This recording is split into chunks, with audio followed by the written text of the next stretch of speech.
Hey, and welcome back to Ancient Ways for Modern Days. My name is Mike Freeman. I'm the pastor at Valley Christian Fellowship in Longview, Washington. Hey, thanks for jumping in and joining us as we continue to walk through this incredible book, the Gospel of John.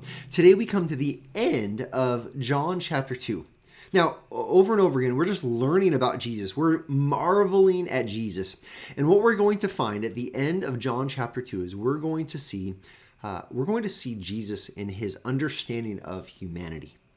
We're going to see the reality of even our own hearts and what is in us and how finicky we can be.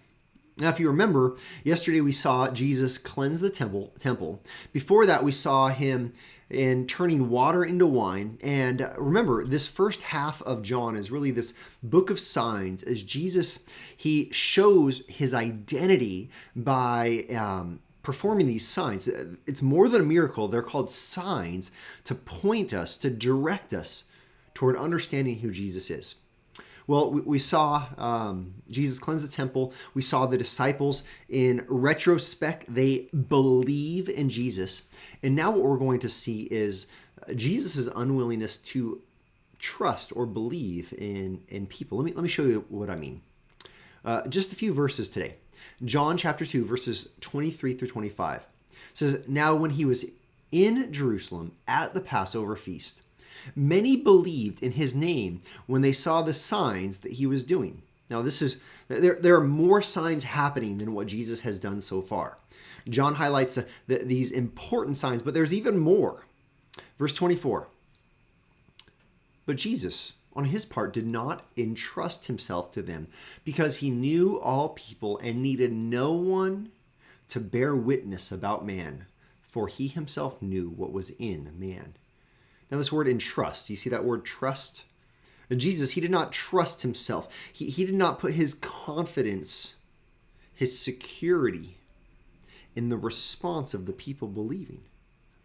Jesus wasn't saying, "Oh, they're believing in me, great." Rather, he guarded his heart. Why did he guard his heart? It says he needed no one to bear witness about man. He knew himself what was in man. Well, what is in man? Well, first of all, let's just be honest, we're finicky. When Jesus is performing signs, they like him. And we're going to see later in John, when Jesus is feeding them, they like him.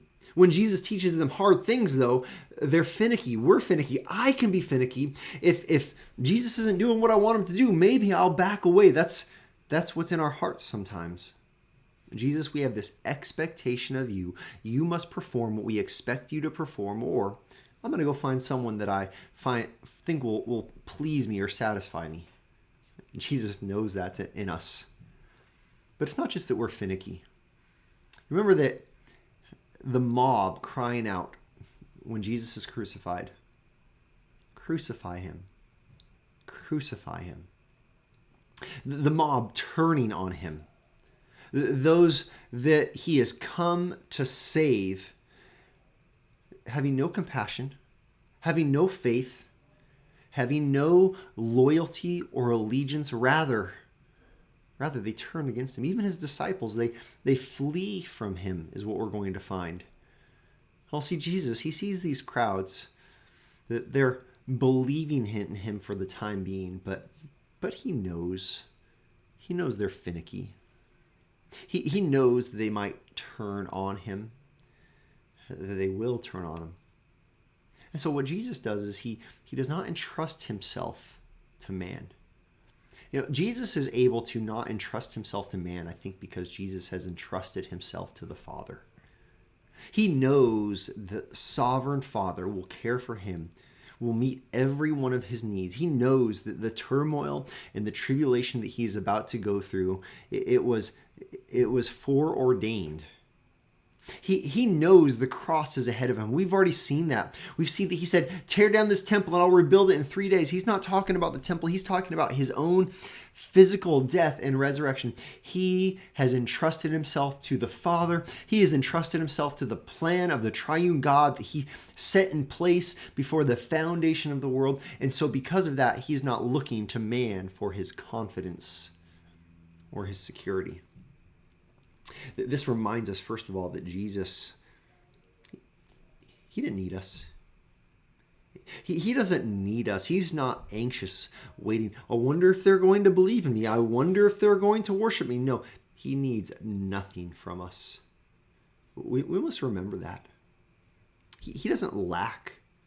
He's not suffering without us. No, he invites us to come to him out of his overflow of love. This is so important to remember. But I think there's also something else for us here as we learn to walk in the footsteps of Christ. You see, sometimes we can set our trust on man. Do my friends approve of me? Are my coworkers, are they looking at me in a favorable way? Am I receiving the accolades or the applause or the approval or the acceptance from people? See, we desire that so badly.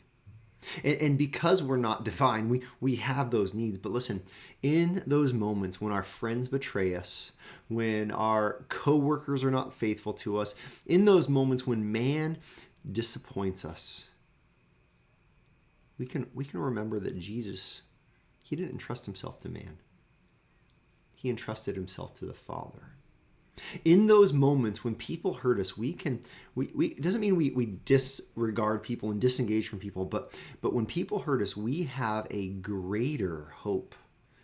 We entrust our souls to the Father, to the Son, and to the Spirit. We have a confidence not in the people around us. And I'm so thankful for the people around me that strive toward faithfulness. But listen, they'll disappoint me. I'll disappoint them. But yet together we entrust ourselves to God.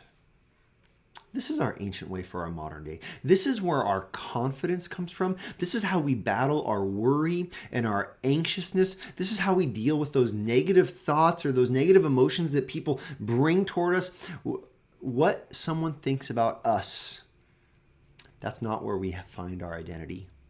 We entrust ourselves to God and our Savior. That is where we find our identity. This is our ancient way for our modern day.